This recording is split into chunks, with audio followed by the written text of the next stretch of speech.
Welcome back to Royal Watch Daily, your reliable source for thoughtful, in-depth coverage and the hidden dimensions of stories involving Catherine, Princess of Wales, and the royal family. We're honored you're here as we unpack this profound moment with respect for history, duty, and the human cost behind every decision. According to emerging reports, panic has gripped Prince Harry and Meghan Markle after the United States government publicly confirmed that their continued presence in America is now under formal review. What makes this moment so explosive is not merely the substance of the threat, but how it was delivered. This warning did not arrive through sealed diplomatic cables, nor was it quietly filed within a sterile legal document. Instead, it was issued from one of the most powerful stages on Earth, the White House press podium, a venue built for authority, optics, and unmistakable intent. President Donald Trump sent shockwaves from Washington to Windsor when he openly declared that the American refuge enjoyed by the Sussexes is no longer guaranteed. Standing before the press, he stated bluntly that the couple are causing a lot of problems in the United States through relentless litigation. These words were not framed as political bravado, they landed as a warning, plain, deliberate, and unmistakable. As those words echoed through the briefing room, they effectively cast a shadow over the Sussexes' California ambitions.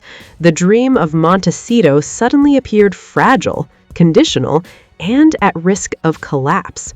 This is no longer a family feud. This is about presidential power and who is deemed welcome on American soil. A moment that changed everything. At first, it seemed like a routine Tuesday briefing. The Brady Room buzzed with the usual press chatter. But when the president stepped forward, the atmosphere shifted. The energy hardened.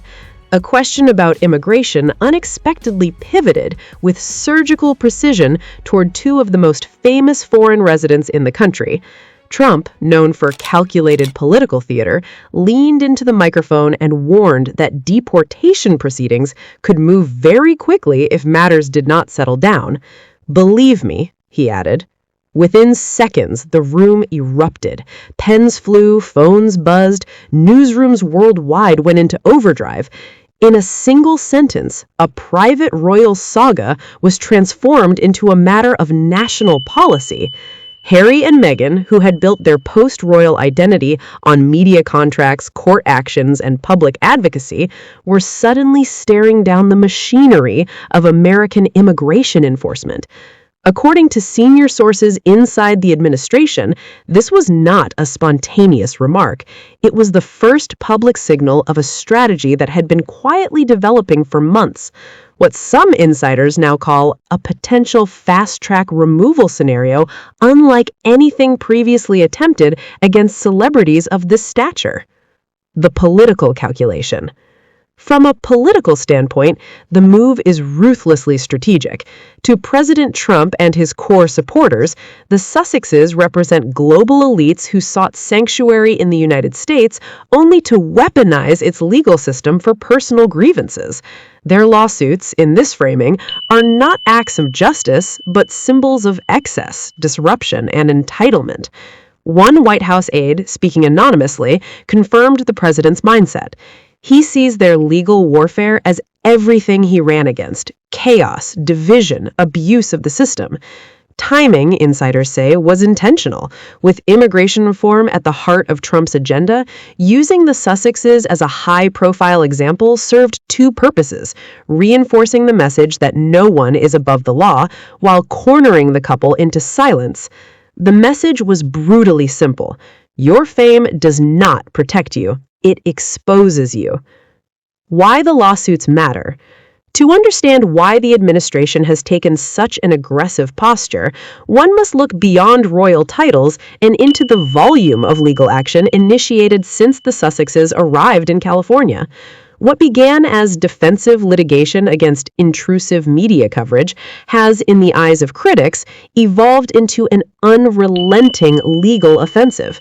From multi-million-dollar privacy cases against British tabloids to Prince Harry's prolonged legal battles over UK security arrangements, their docket reads like a campaign against institutions themselves.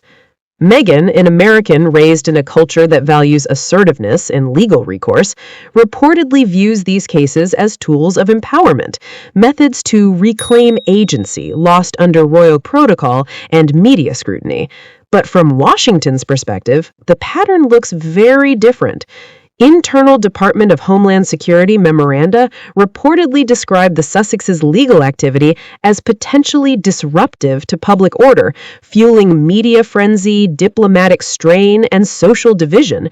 In short, what the couple frames as self-defense is being interpreted as destabilizing influence. The visa question that changes everything. Prince Harry's position is particularly precarious. He resides in the United States under an O1 visa, a category reserved for individuals of extraordinary ability whose presence is deemed beneficial to the nation. While his work with the Invictus Games and media ventures initially supported that designation, critics now question whether constant litigation fulfills the spirit of that visa. According to immigration law experts, an O1 visa is not permanent protection. The holder must continually demonstrate value and must avoid conduct viewed as contrary to U.S. interests. Persistent litigation that generates diplomatic tension or public unrest, she warned, could absolutely be framed as grounds for revocation. Sources inside the Department of Justice suggest officials are examining obscure but powerful provisions of the Immigration and Nationality Act, particularly those allowing exclusion of foreign nationals whose actions may harm U.S. foreign policy interests. Given Harry's unique status as a non-working senior royal figure suing institutions connected to the British government, the argument, though broad, may hold, and courts historically defer to executive authority in immigration matters. History's warning signs. This would not be without precedent. The Nixon administration's attempt to deport John Lennon in the 1970s followed a similar pattern, using immigration law as a political tool to neutralize a perceived agitator. Earlier still, Charlie Chaplin was effectively barred from returning to the United States during the McCarthy era due to alleged ideological concerns. In each case, fame provided no shield. As historian Dr. Liam Thorpe notes, the strategy remains unchanged. Identify a discretionary clause, apply overwhelming pressure, and exhaust the target. Winning in court is optional. Neutralizing influence is the goal. What happens if the machine moves? If the administration proceeds, sources say Harry's file could be fast-tracked. A notice of intent to revoke his visa would be issued, USCIS would review behavioral patterns deemed inconsistent with national interest, ICE could then initiate removal proceedings within weeks, not years. Judicial review would be limited. Appeals would face steep odds. Meanwhile, rumors swirl that financial countermeasures, including potential asset freezes, are being quietly explored to weaken the couple's ability to fund prolonged legal resistance. The message may already be clear: cease litigation or face consequences. The collapse of Montecito dream. Should removal occur, the fallout would be devastating. Their Montecito estate could be liquidated, media contracts would certainly collapse under morality clauses, speaking engagements would evaporate. As one Hollywood agent put it bluntly, no brand survives deportation. Public perception would shift overnight from principled rebels to failed elites rejected by the very country they chose. The human cost would be immense. Their children's dual citizenship complicates everything. A return to the UK would be cold, Canada would be isolating, nomadic exile would loom. What began as a pursuit of freedom and privacy now teeters on forced displacement. The final echo. This saga stands as a stark lesson in how unchecked legal warfare can turn privileged exiles into unwanted outsiders. In the end, what lingers are the president's two words: simple, chilling, and unforgettable. Believe me. And yet, even after the microphones are switched off and the headlines move on, the consequences of those words do not fade. They linger inside government offices, inside legal briefings, and most importantly, inside Montecito itself. Because for the first time since leaving royal life, Prince Harry and Meghan Markle are not dealing with tabloids, palace aides, or public opinion. They are confronting the cold, impersonal authority of the American state. There will be no televised negotiation, no emotional interview capable of reversing a bureaucratic process once it begins. Immigration law does not respond to storytelling. It responds to files, assessments, and executive discretion. Behind closed doors, advisors are reportedly scrambling, lawyers reassessing strategy, publicists urging silence, financial teams preparing for scenarios once considered unthinkable. Every new lawsuit now carries risk. Every